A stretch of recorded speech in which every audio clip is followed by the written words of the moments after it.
Thank you, Governor Huckabee. Congratulations on your nomination. You're going to do a fantastic job, and I'm very happy to see you named for this position.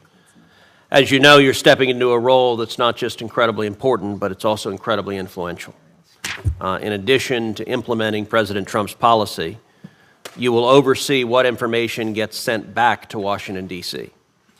Those assessments get sent to administration officials and members of this committee.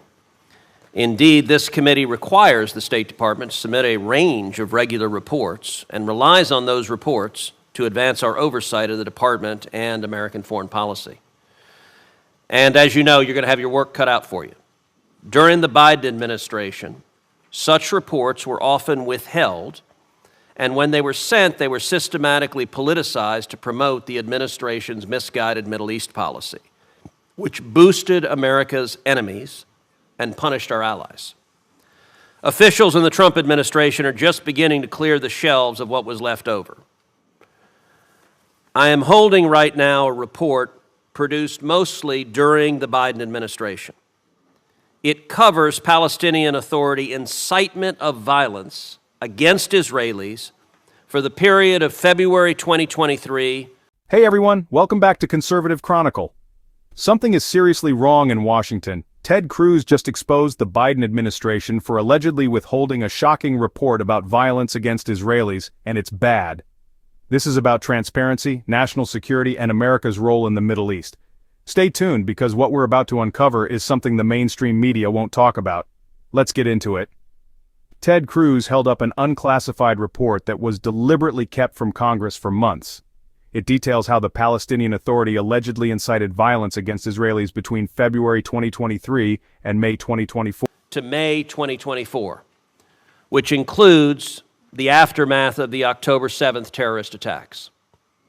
It was deliberately withheld from Congress and only sent to this committee this month. It is unclassified, but it hasn't been made public. It is a deeply disturbing example of the challenge you will face and the thinking inside parts of the State Department. This report says that Palestinian President Abbas, quote, President Abbas maintained a public position against incitement of violence and terrorism and reiterated his commitment to nonviolence. He condemned the killing of Israeli civilians by Hamas on October 7th because it had given Israel the pretext to attack Gaza. 4. This includes the aftermath of the October 7th Hamas attack. But here's the kicker. The report downplays this incitement and even suggests Palestinian leadership was against violence. Cruz called this out as pure deception. This isn't the first time the Biden administration has been accused of hiding critical information. Cruz also revealed that a report on Iranian drone attacks against U.S. citizens was also suppressed. What's going on here? Why are reports that impact national security being buried? And more importantly, who benefits from this? The Middle East is a powder keg right now, and America's foreign policy could either stabilize the region or make things worse. With that, I would note, Mr. Rubenstein, this was not the only report that the Biden administration failed to turn over. I also have a report that I had drafted language requiring the State Department to send this committee a report on, quote, any Iranian person that has attacked a United States citizen using a drone. They sat on that report. We just got that as well. And so I will say, in your role as a legal advisor, you're likewise going to have challenges getting the State Department to comply with the requirements Congress has placed upon them. Thank you, Senator. And I want to thank you for the introduction. And if I could, for just 15 seconds, I want to thank and be sure you're properly recognized for what you did for the victims of Fort Hood. I spent years on that case. I know more about it, frankly, than anybody would ever want to. It is one of the more shameful episodes in the history of our military, and you led the fight to make it right. And God bless you for what you did.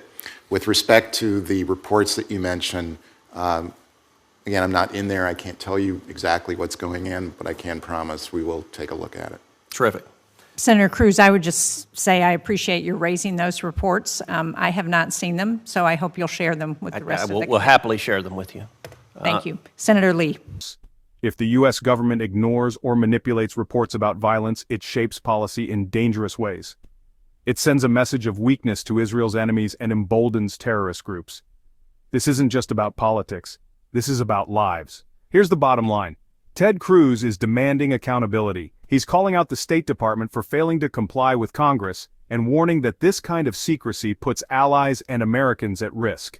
If the government is willing to hide reports like these, what else are they covering up?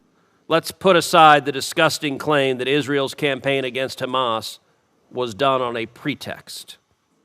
The claim that Abbas has not incited violence is staggering. In reality, in relation to October 7th, he and other Palestinian officials blamed Israel and used rhetoric about Palestinian self-defense. A month after the attack, a top Abbas advisor even bragged that the Palestinian Authority had not uttered a single word condemning Hamas. I'd like to ask you, Governor, talk a little bit about your own assessment regarding Palestinian incitement and what that should mean to American foreign policy towards Israel in the region. Senator, I think the question is very relevant to what's happening right now. The great tragedy is that it's hard to have a peaceful solution that involves a future for the Palestinians when they quench any hope of real democracy for their people. Abbas is now in the 20th year of his 4-year term. As we think about that, one has to ask, how many years does a person get for a 4-year term without an election, without some transfer of power, without empowering the people to speak for themselves? That's part of the real challenge that is faced in the Middle East. With the ongoing doctrine where compensation is given to those who murder Jews, parks and streets are named for those who do it, pensions are given to the families of those who are killed in the line of killing Jews. Senator, that's a difficult pathway to peace. I would further just mention that if, in fact, there is going to be a peaceful direction, we have to accept that something isn't working. And the two-state solution, the notion that everyone's going to live together, toast marshmallows around the campfire, singing Kumbaya, and it's going to happen in our lifetime, is not going to happen if one of the sides doesn't believe the other one has a right to exist and continues to say, from the river to the sea. And so that's why it becomes a challenge. I have every confidence that Secretary Rubio, and especially every confidence that President Trump, wants to see a genuine, long-lasting peace for everyone in the Middle East. And it will be a privilege to serve the President to try to work toward that. Thank you, Governor. I agree with.